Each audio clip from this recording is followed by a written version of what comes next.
Hello YouTube, it's Rom from Ramen Noodles TCG, and today I have an updated Altergeist deck profile for you. So this is post-April Banlist. We did lose Linkuriboh, but this format is actually a lot more hospitable for Altergeist than the previous format was, in my opinion. And I've been having quite a bit of success with this deck at locals. My record with this deck since the ban list dropped has been 8 wins, 2 losses, and 1 tie. So yeah, without further ado, let's get right into the deck profile. So, starting off with the monster lineup, we have 3 Marionetter, 3 Meliseek, 3 Multifaker. These are your main starters. I have 2 Malwisp. Malwisp is a bit of a brick, but you need the second one.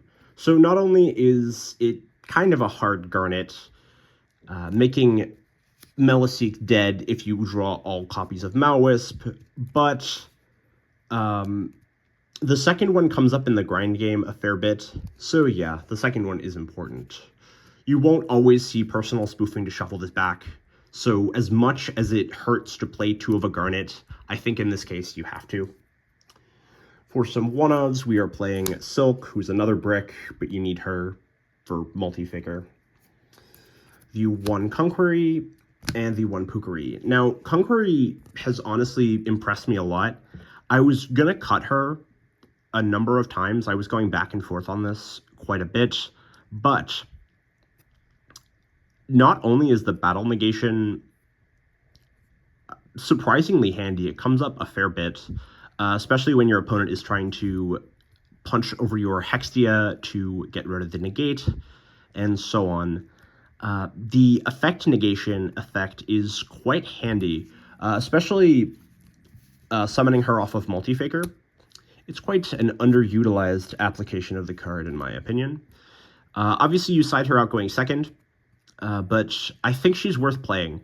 I sometimes would not side her back in going first, and regretted it dearly. I've missed this card when I haven't played it. So yeah, I think it's pretty important to have in the deck. We're playing the 1 Pukari. I cut her down to 1. With this build, I am not playing the Haunted Rock. So with an overall lower consistency of 2-card combos, I felt like the second Pukari wasn't necessary. And she's perfectly fine as a one-of. Speaking of Altergeist traps, I am playing the 1 Protocol and the 2 Manifestation. Now, I'm playing 2 Manifestation and 0 Revitalization because that card is not worth playing, in my opinion. Manifestation being able to revive main deck monsters like Multifaker and Sulcoitus makes it a lot stronger than Revitalization. The 1 Protocol is fairly standard. I've occasionally missed having a second one, but I don't think it's necessary to play a second one. I can't find space for one anyway. I wanted to keep this deck down to 40, and I struggled a little bit to do that. So, moving on to some consistency cards, I am playing the 3 Personal Spoofing and 3 Pot of Prosperity. Pretty self-explanatory there. On to some generic staples. I have room for 6 hand traps in this deck, and I am opting for Infinite Impermanence and Droll in Lockbird in those slots. So Droll is really high impact, especially since the most recent ban list. Fire King Snake Eyes is on the rise, thanks to the nerfing of Pure Snake Eyes, and Droll hits that deck pretty well. Droll is also good against Voiceless Voice and a lot of rogue matchups. It's quite a good pick, especially for locals, and I've had quite a bit of success with it in the main. Imperm is less impactful, but it is very versatile. Not only does it have synergy with Altergeist, being a 2-card combo with Multifaker is incredible, but Imperm being the way that it is If you can't get great value out of it on your opponent's turn, you can always save it for your turn, either to bait out a piece of interaction or to set it along with other back row to use to try to break your opponent's board on their turn. Speaking of breaking your opponent's board, I am playing 3 copies of Evenly Matched in the main deck. You may remember this from my last deck profile. I really like main deck Evenly in this deck. Not only is it really synergistic with Multi-Faker, but we're a trap deck, so we kind of suck going second. So this helps to mitigate that quite a lot. The banning of Barone and Savage Dragon means there's overall less Omni-Negates in the format, so Evenly becomes a lot stronger. I feel like that further justifies my choice of maining the Evenlies. I can understand if you're not comfortable maining it, because it is pretty dead going first. So if you're not maining it, you kind of have to side it, obviously. But yeah, Evenly has been quite good for me in my testing. Moving on to the generic trap lineup, I am playing 3 Solemn Strike, 2 Torrential Tribute, and the 3 Karma Cannon. Now, Solemn Strike is an incredibly strong card. Summon Negation is probably one of the most powerful forms of interaction, at least going first. And being a monster negate that cannot be responded to except by other counter traps is quite useful for ensuring yourself against hand traps and just cracking boards when combined with your other board wipes, like Torrential and Karma Cannon. So Karma Cannon is incredible against Link decks like Snake Eyes, but even when you're not playing against Link decks, you can set this, and you have to wait quite a bit. But when your opponent goes to battle phase, you can flip Karma Cannon in response to their attacks to blank the battle phase and ensure your survival for the next turn, where you were able to try to grind them out with your Multi-Faker and your personal spoofing and get the Altergeist advantage train rolling. I kind of wanted to find space for a 3rd Torrential, but I struggled to fit it in to a 40-card deck, so I opted just to play 2. These ratios have worked pretty well for me in my testing. So that is all for the main deck. It's 40 cards. Onto the side deck, I have 6 hand traps in my side deck. I am playing 3 copies of Ash Blossom and 3 copies of Dimension Shifter. Now, Ash Blossom is mainly in the side for Branded. That can be a bit of a tough matchup for us because our trap cards trade very unfavorably into a Branded board, just because board wipes don't really affect their game plan. They do a lot of fusion summoning, so they don't need to stick material on the field as much as other decks do. So the board wipes are pretty inconsequential, so you need something like Ash in your side to really stick it to the Branded players. Also, in some fairly specific cases where Droll is dead but Ash is not, you want to swap Droll for Ash in those kinds of matchups. Generator is the example I'm alluding to. That came up quite often at locals where Droll was dead, and I was like, I need Ash, so I swapped in Ash for Droll, and it was a bit better. But that's very much a locals thing. And Dimension Shifter was incredible. So we can't really main the Shifter because it conflicts with the deck too much. I only side this in going second against decks that lose to Shifter, but when you're going second, it conflicts with your game plan a lot less. So obviously when you're going first, you need to resolve your Meliseek searches, you need to resolve your Hextia searches, and you need your graveyard to do that. But when you're going second, you can drop Shifter and play a much slower game plan.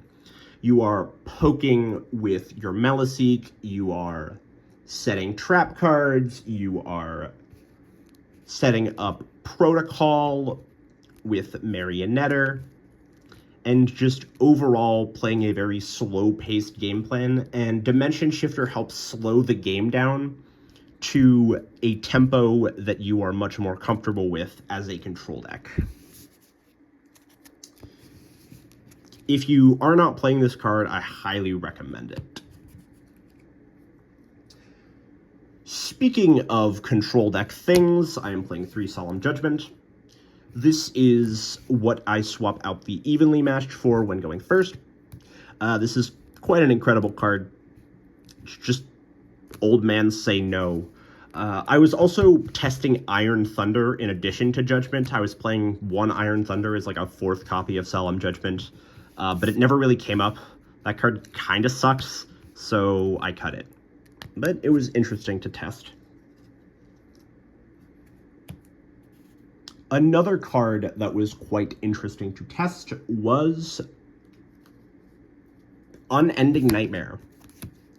Now, if you're unfamiliar with this card, it's back row removal for face-up spells and traps that is not once per turn. This card is once per chain, so not only is it just an FTK against stun, but it's also pretty good against Fire King, Snake Eyes, and Voiceless Voice. Even going second against Voiceless Voice, you can set this and flip it up to contest their trap, and also you can break their barrier, which is quite nice. Yeah, this card is really slept on, and I've really been enjoying having it in my side deck. Now, theoretically, there's a card you can play in place of this. It's a decent side grade. It's called Typhoon. I believe I have a copy right here. Here it is, Typhoon. Now, Typhoon is basically like an MST hand trap. It's pretty good against Fire King Snake Eyes, and it's like okay against Voiceless Voice. I think Unending Nightmare is better, but Typhoon is a bit faster. I think it's slightly better going second into Fire King Snake Eyes.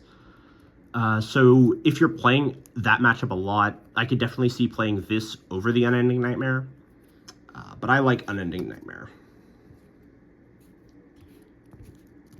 For the last few slots in the side deck, I am playing 2 copies of Dimensional Barrier and 1 Rivalry. So Rivalry is incredible in this deck just because all of the cards are spellcasters. I couldn't find space in a 40-card main deck to fit the Rivalry, so I decided to cite it. This is just an incredible card. If you can find the space, absolutely feel free to main this.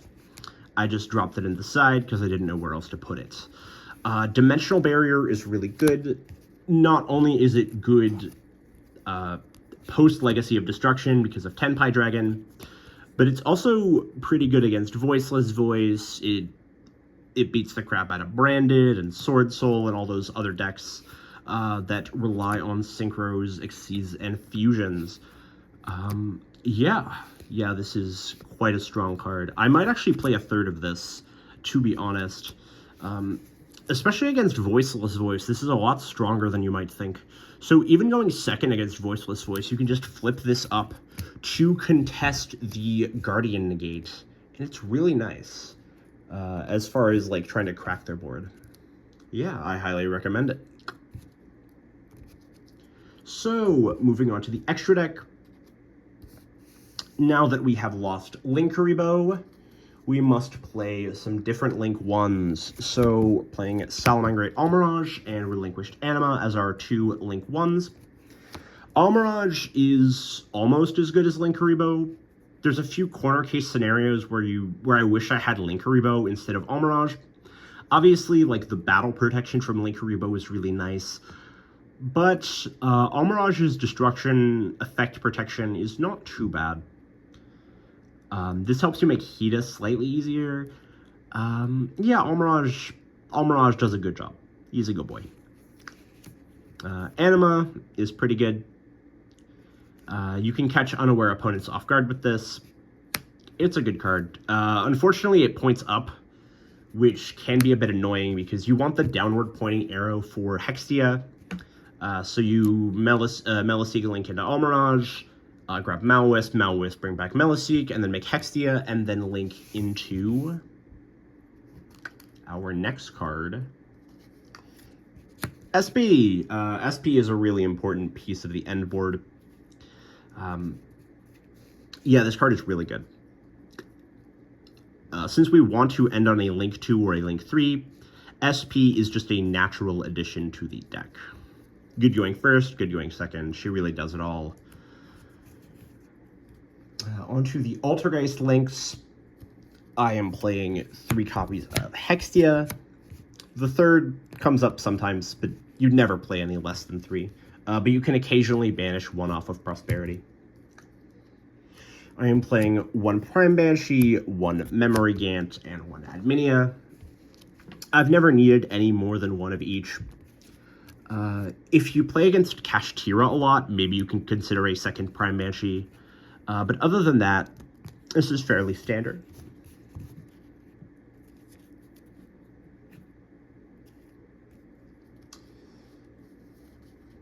So, onto some more generic links. I'm playing Lina the Light Charmer.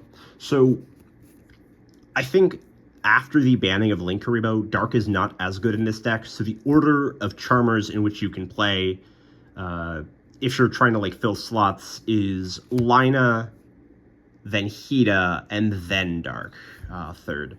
So I only could find space for 1 Charmer because I'm playing a somewhat experimental package in my extra deck, which I'll get to in a moment. But Lina is really good.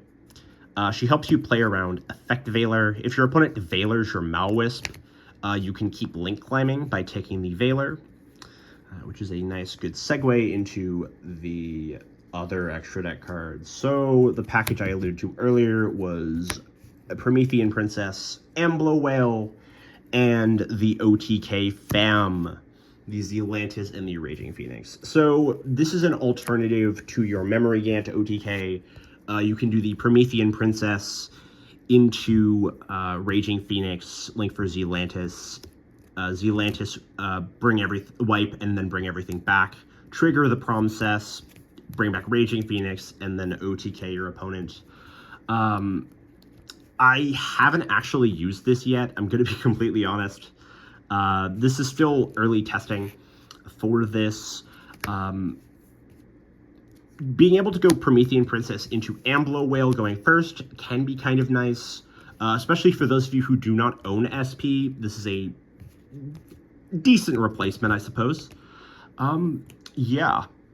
It pairs nicely with Torrential because you can Torrential up your Amblo Whale, revive Hextia. It's quite nice. If you don't want to play the Raging Phoenix and Zealantis OTK, you can probably just play Access Code. Access Code and more Charmers are what you can put in these slots, because quite frankly, I don't think I've summoned these 2 more than once, and I've just straight up never summoned these 2. So, yeah, maybe I'll just switch back to Access Code. And in the last slot, I am playing Typhon as just a generic utility guy. Just really good, especially because, you know, we don't do a lot of special summoning, but you could just normal a guy and then start breaking the board. So, yeah. That was the Altergeist deck profile. I hope you guys enjoyed. If you did, please consider leaving a like and subscribe to the channel for more Yu-Gi-Oh! Content. Thanks for watching, and have a great day.